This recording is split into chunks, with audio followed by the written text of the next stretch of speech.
Давай ма? Басталды ғой. Сонымен достар, бүгін Технодомдағы үшінші сериямыз. 400 мың теңгеден жоғары қандай ноутбук алған дұрыс? Бұл жерде кәдімгідей геймерлер, профессионалдар, вообще қатпау керек, вообще ноутбук топовый болсын десеңіздер деген сияқты адамдар болсын болса, осы 400 мың жоғары ноутбуктар алғысы келеді. Сол қандай ноутбук алған дұрыс? Тоже бүгін Технодомдамыз. Сол әдетте үшінші серия. Сол Илья бауырымызға қасымызда. Илья бауырым, айтыңыз. Топ 3 нені? Если рассматривать более профессиональную технику для более профессиональных геймеров, то... Бірден айтасың, бұл жерде ақшам көп, 400 мың, 500 мың, 600 мың, 700 мың теңгем бар дегендер, 800 мың, миллион бар дегендер, қарасын.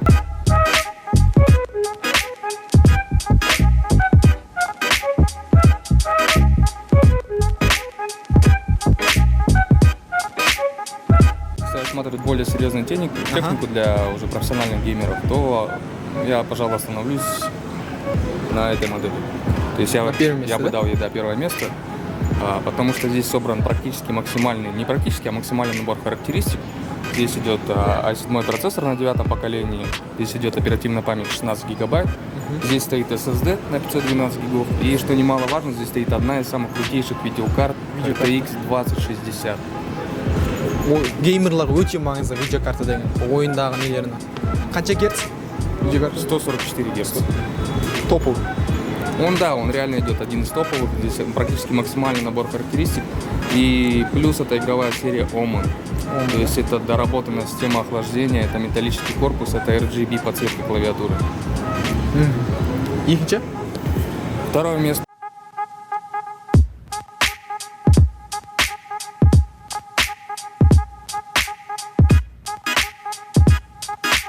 Пожалуй, получит этот красавец. Это Asus ROG Strix. Asus, да? 731 серия. В принципе, характеристики почти аналогичные. Видеокарта немного слабее, 1660 Ti на 6 гигабайт, но тем не менее она не менее производительная. Второе место почему? Потому что здесь идет i5 процессор. Здесь оперативная память, как и там, 16 гигабайт. И здесь установлен жесткий диск. Не SSD, а жесткий диск. То есть чисто за счет видеокарты, за счет оперативной памяти и процессора он получает второе место, потому что у него также идет 144 Гц. SSD бардо, да? SSD нету здесь. SSD нету? Здесь идет частота обновления экрана 144 Гц с откликом 3 миллисекунды. То есть это реально один из крутых параметров, которые нужны современным геймерам. Это отклик. А здесь написано SSD 1 терабайт. Ой, извиняюсь, SSD, да. SSD 1 терабайт. Не жесткий диск, а SSD. Да. То есть большое преимущество видеокарте, частоте и отклику. Это большой плюс, поэтому второе место для него. Плюс 17-я диагональ очень удобно, потому что многие гоняются за большим изображением. Так, ну и третье место, это вот более бюджетный, то есть тоже не HP, 700, да? не 600, да, это HP Omen. С хорошей видеокартой 1650 на 6 гигабайт. Здесь установлен SSD на 256 гигов и стоит i7 камень на 9-м поколении. То есть в ценовом диапазоне 470-600 тысяч, я думаю, лучше остановиться на этом варианте. То есть до 600 тысяч, если выбирать, ну, реально, то лучше взять вот эту модель. Потому что здесь аналогично мощное железо. Опять же, игровая серия Omen. Крутая подсветка, 144 Гц частота обновления. Достар, бүгін біз соңғы несіне келдік, осы жалпы ноутбуктар жайында, более профессионалдарға арналған. Мына жерде қараңыздар, үш несін айтты бізге, HP и мына жерде Asus.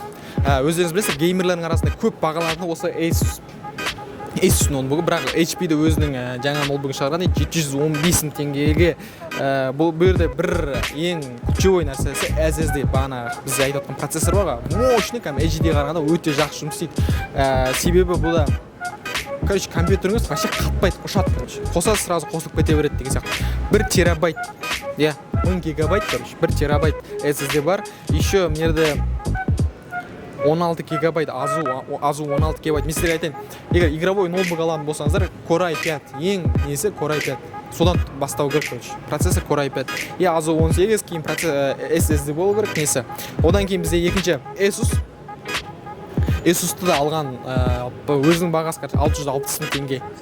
егер ақшаларыңыз бар болатын болса, кәдімгідей геймер профессионалдар болса, осы 660 мың теңгеге ана ноутбук алсаңыздар да болады. Тоже екеуі примерно характеристикасы бірдей, просто мына жерде ең несі Core i5, қателеспесем, Core i5. Core i5 вот процессоры. Одан кейін SSD 1 терабайт тоже, бірақ өзінің несі бар. Азу 16 Core i5. Просто надо Core i7, надо Core i5, сондықтан мынаның бағасы 660 мың, ананікі 715 мың теңге. Разницасы сол 600 мың теңгеге дейін реально сіздерге стоящий мынау HP ноутбугі более игровой, Omen деген өздерінің варианттары шығарған, қазір түсіріп алады. Бұл жерде Core i7 тоже, бұл жерде бірақ SSD анақта 1 терабайт болатын болса, бұл жерде 256 гигабайт. Характерасы тоже жанында шығарып тұр, уақыт өткізбей ақ қой. Видеокартасы тоже өзі нормально. Азуы 8 гигабайт. Просто мына жерде 16 болса, мына жақта Азуы 8 гигабайт. Азуы 16 гигабайт алған дұрыс. Егер более бюджетный қайын болсаңыз, 470-73 мың теңге. Или вообще без не ойнайын десеңіздер, мен Asus немесе осы HP. Өздерің қалауларыңыз, мінеке сіздерге айттық, 800 мың, мысалы, неде айтып жатыр, 750 мыңға тұр, 740 мыңға да, соның 800 мыңға тұр. Соның ішінде сіздерге оптимальный варианттар қарастырып беріп жатыр. Ең оптимальный осы, именно технодомда айтып жатыр, басқа жақта емес. Мынау HP немесе Asus 660 мың теңге тұратын. Одан кейін немесе мынау HP Omen 473 мың теңге тұратын. Достар, қалаған ноутбуктарын алыңыздар, ең басты көңілі шықсын. Бірақ енді отзывтарын бәрін қараңыздар, әр ноутбук алатын кезде. Мен сіздерге айтайын, видеокарта қайталап айтайын. Видеокарта Азуы, одан кейін процессор. Процессор кемі Азуы примерно 16 гигабайт болып, SSD алсаңыздар өте жақсы болады. Ноутбугыңыз кәдімгідей ұшады. Қосылуы, ойындар көтеруі, графикасы, және видеокартасы өте жоғары болды. Түсінікті ғой?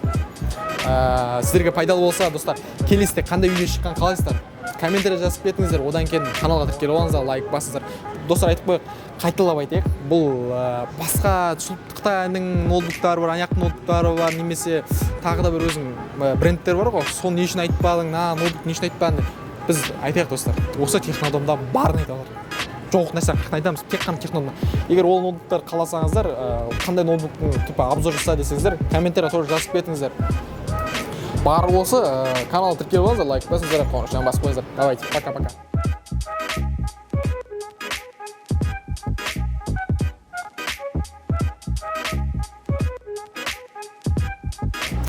Короче, MacBook түсірейік, MacBook.